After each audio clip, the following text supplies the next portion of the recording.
Mr. Nobody, coming to you from nowhere. This is my podcast, number 14.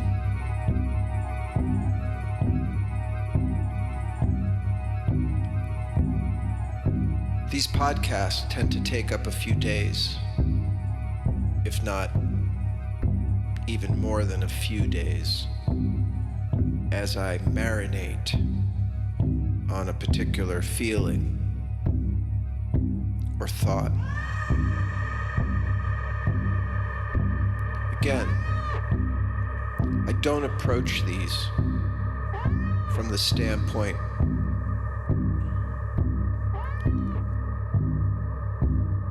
of statistical explanations. I have a gut feeling, and it's a gut feeling that is like a hand that grips my heart and my throat. And I know that there isn't really a hand gripping my heart and my throat, but the feeling is so powerful, so overwhelming, and so urgent with emotion. And more than just emotion, with truth, with knowledge.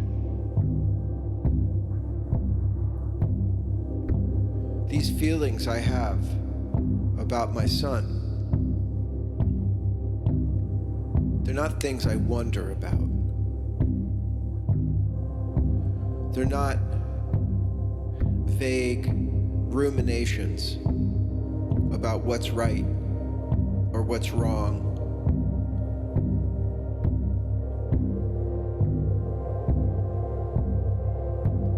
There's something that I don't even control.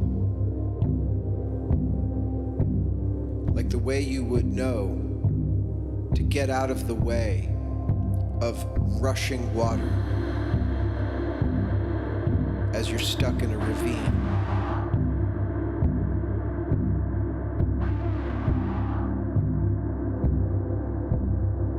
I was once driving my car back from my job. It was a fast-moving parkway, and I noticed that all the cars were slowing down and going over to the side. And so I knew that there was something in the road. Be no other pretty darn good assumption, a heuristic. And so I carefully positioned myself away from those other cars. But I didn't go over to the side of the road with them, because that's where they were all going. I slowed down in the lane I was in, and in front of me, about 100 feet, there was an animal. And it was the only time I'd ever seen this animal. And before the word, the name, the English word for this animal came into formation, I already knew what it was and how to comport myself around it because of its power, its unpredictability, its size. I saw the shape of its back, this big rounded shape that swept up near its head, and then these giant arms in front of it. And I only saw it for a second, but all this happened while I was going about 50 miles an hour. A second later, the word bear came out of my mouth.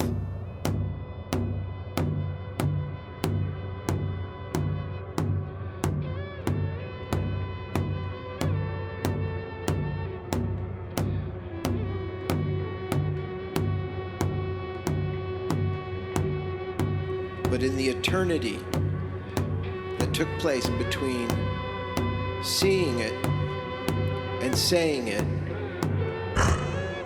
that's what I'm talking about. That place already knew everything. It's pre-linguistical. It's non-verbal.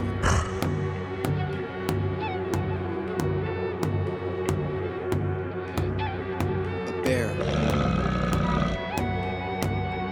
And just for your information, I saw this bear leap over a guardrail and disappear down a ravine, down, like it was nothing. And I knew the power, I knew to fear it, I knew to respect the distance a person needs to have with a bear. Later I learned that if a bear and a human cross paths, that bear, if it decides to hunt you, will not give up until it has you. All this knowledge, all this fear, all this respect,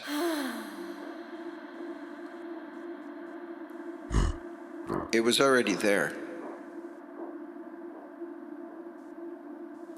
That's the kind of thing I'm talking about.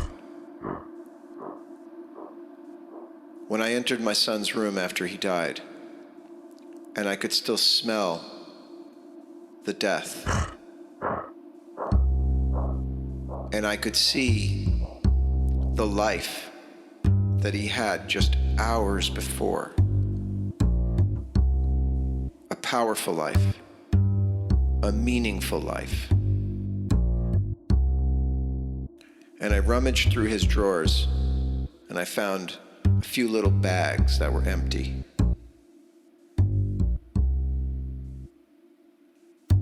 Those little bags were like the bear.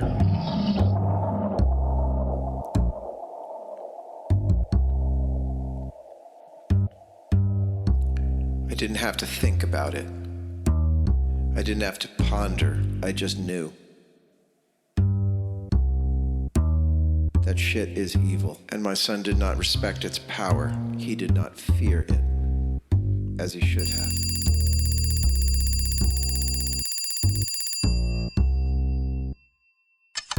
There were a few bear sightings in the little town where I raised my son, and it was unusual because it had been many years since these bears had come through this area, which was now full of people. Evidently, the bears have a super memory, ancient imprint in their actual DNA, their biology, that tells them peregrinations of their ancestors.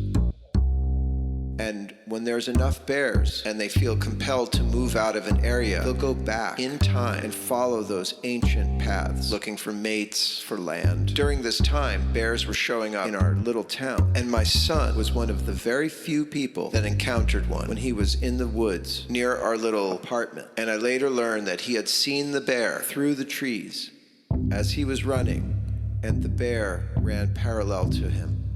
And this is an image that I only have in my mind, but I can see my son as a young boy running alongside this bear, and I can't shake that feeling of premonition that he got that close to danger, and danger got that close to him, and he was one of the very few that had the privilege to see that bear. Ironic, isn't it?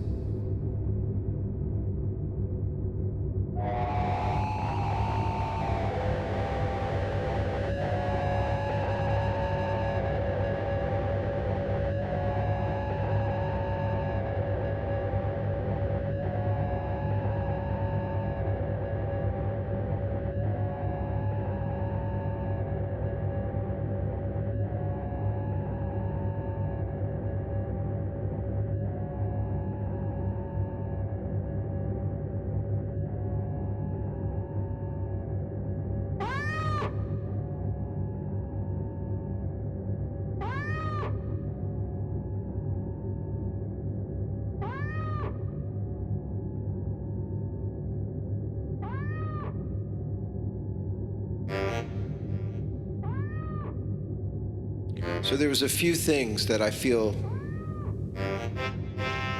that I don't need to question. I know that it's against nature to take a needle, hollow needle full of junk and stick it through your skin into a vein.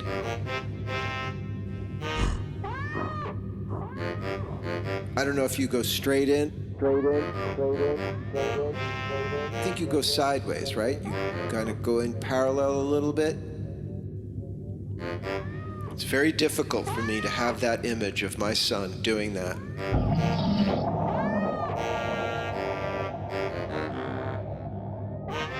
And he was shooting up somewhere in his legs. His beautiful fucking legs. Martial artist legs. Hard hitting. I'm gonna study some little bit of video, if I can find it, of my son doing roundhouse kicks on a bag. They're fucking devastating. The same shin area that he was shooting up into.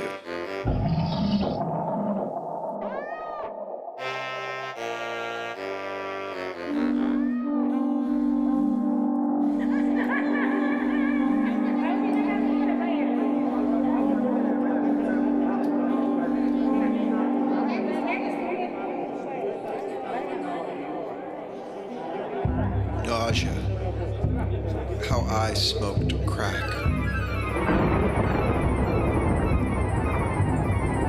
Over the summer,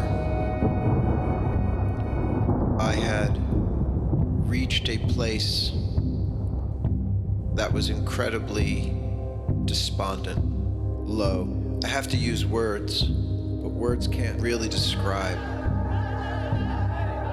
where I was. It's pre-linguistical. It's nonverbal. I felt that I couldn't live. I couldn't really live my life with the shame and the disgust and the anger. I had those feelings towards myself, towards my son. I would think of my son. Nausea. When I walked past mirrors and I caught a reflection of myself, I would see both myself and my son, and I would say, fuck you, you fucking asshole. I hated myself. I hated him. How could we succumb to this? This is just how I felt. That I had failed. That he had betrayed me, and that I couldn't live. I couldn't live my life with those feelings. And I had been contemplating suicide, although that word didn't really come up as a word, but more as a path, as a pathway that I could go. I could go down that road.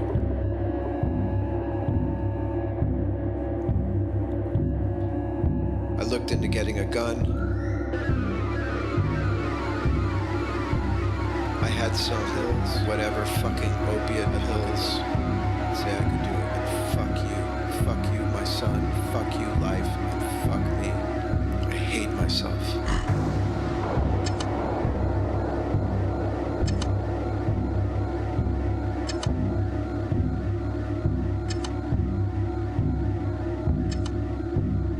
I had been using a lot of cannabis oil, but around this time, after smelling all the dank weed wafting through the streets of Manhattan, I decided to get some of that for myself. Why not?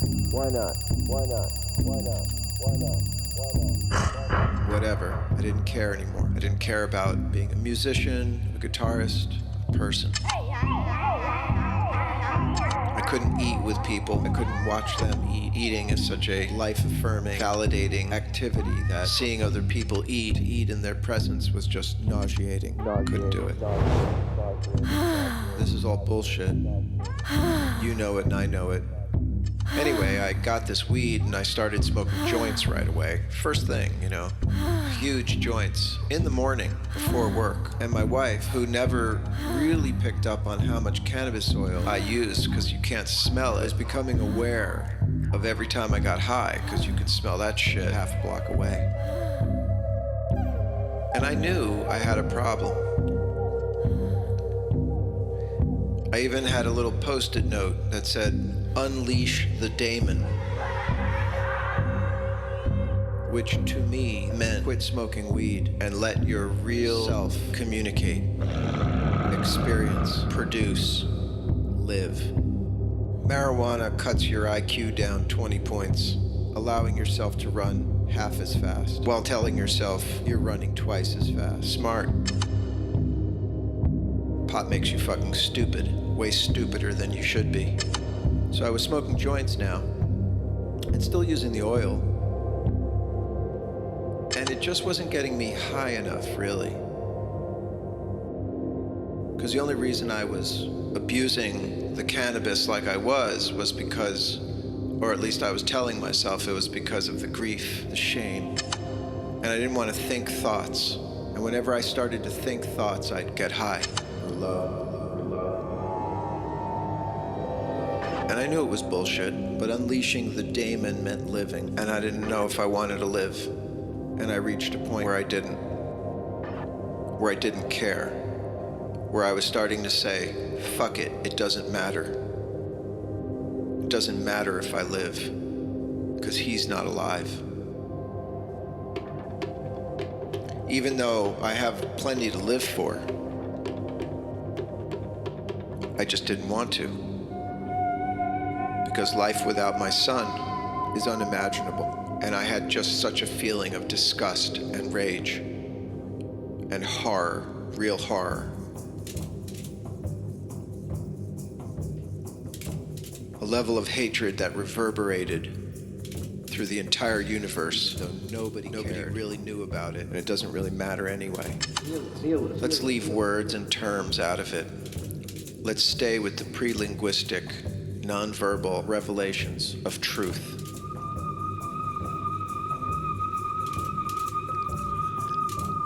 I went away to a workshop, and even at this workshop, I said to myself, I don't give a shit, I'll play along. I'll be my creative and jovial actor self, by which I mean I'll just pretend, but I really don't care.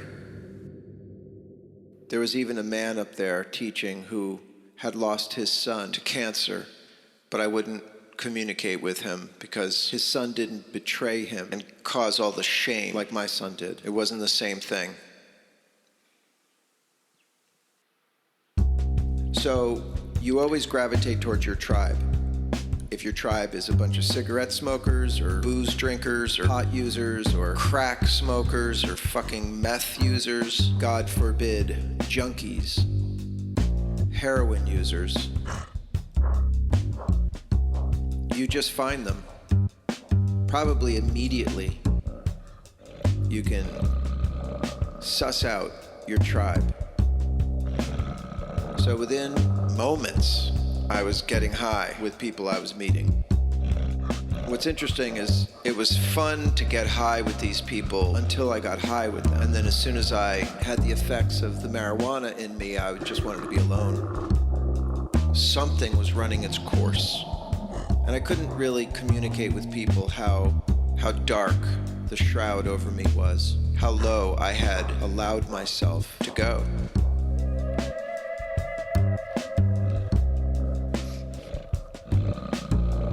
Nobody wants to hear that.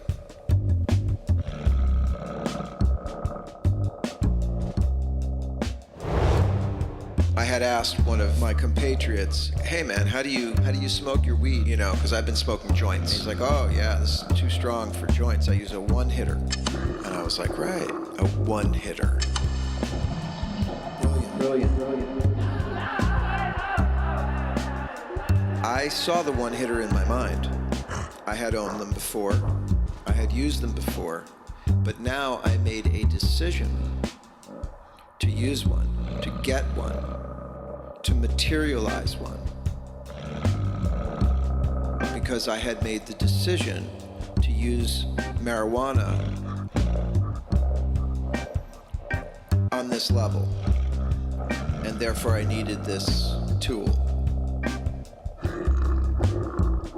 So a day or two after I returned, It's summertime. It's the city. I'm up early. Now, mind you, I'm a very health-minded person, seemingly, whereas I keep my body very physically fit. I'm a fighter. I just have habituated myself to training. It's early in the morning and my wife is in bed. I go down to the health food store on my scooter, which is only a couple of blocks away from my apartment. And as I'm scootering down this beautiful sunny day, I look down on the street, the middle of the avenue. There's a one-hitter.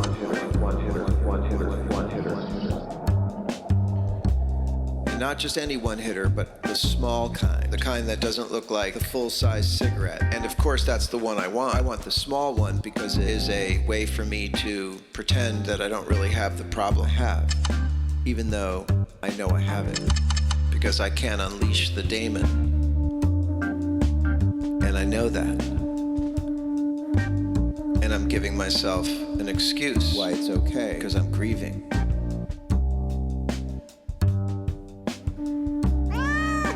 I stop my scooter and I pick that thing up and I put it in my back pocket and I go to the health food store where I buy some berries or something and I bring them back.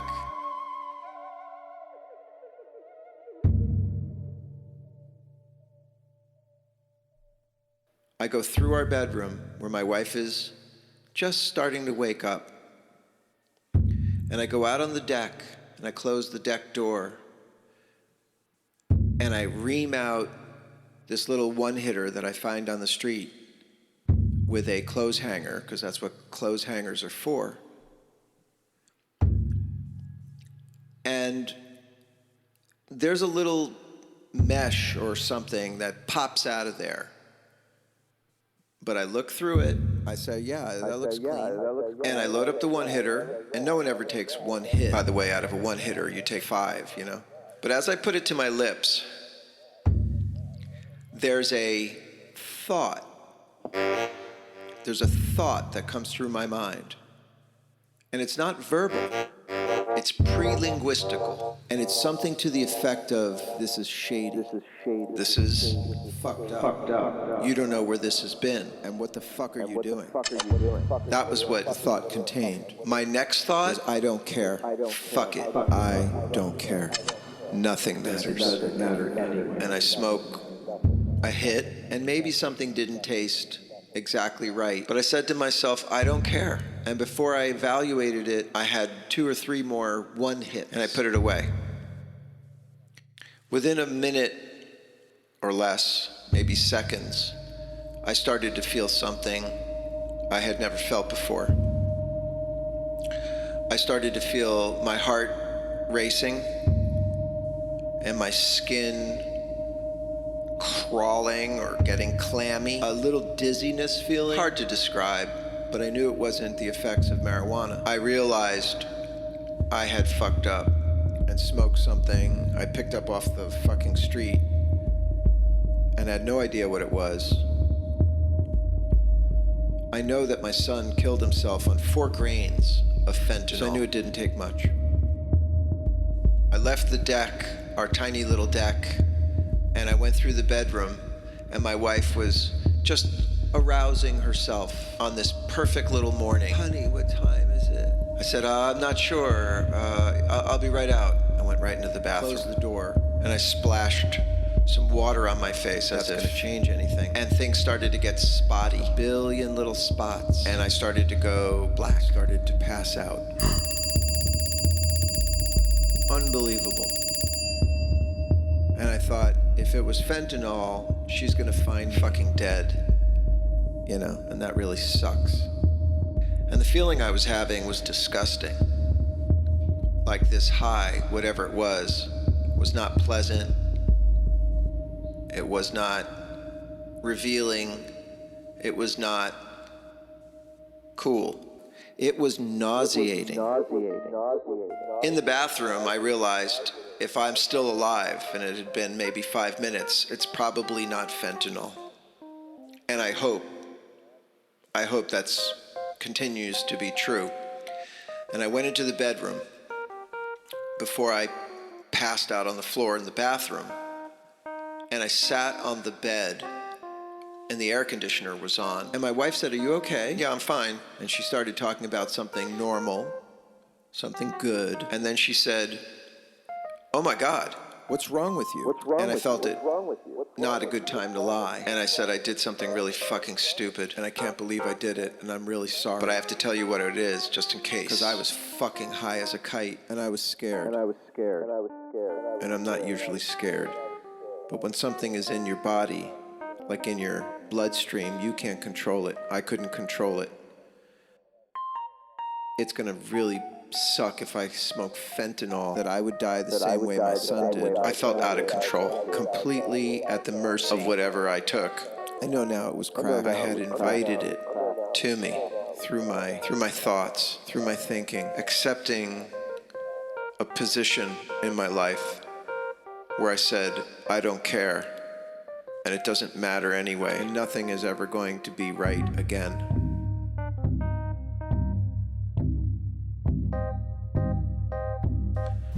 It was a horrifying hour, but eventually I laid in the tub with water splashing on me and came down off of it and swore to myself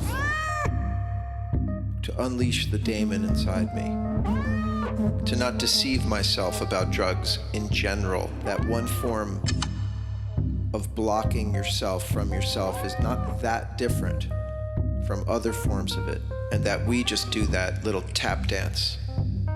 I believe I could have killed myself that day, and that I was in a mental space where I had been considering that anyway.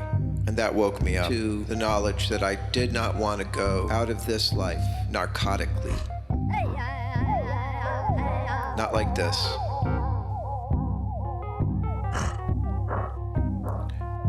The bear. There weren't words when I thought I was dying, when I was afraid of dying. Because when I was in the bathroom, blacking out, I didn't know. And when it crossed my mind, I reached a level of self-knowledge that I did not expect to encounter. One where I recognized the power of my own folly. There weren't words for it either. It was like when I saw that animal. The knowledge was there. The fear was there. The respect was there. And it's always been inside me. And I believe it's inside everybody. It's just that we don't want to hear it.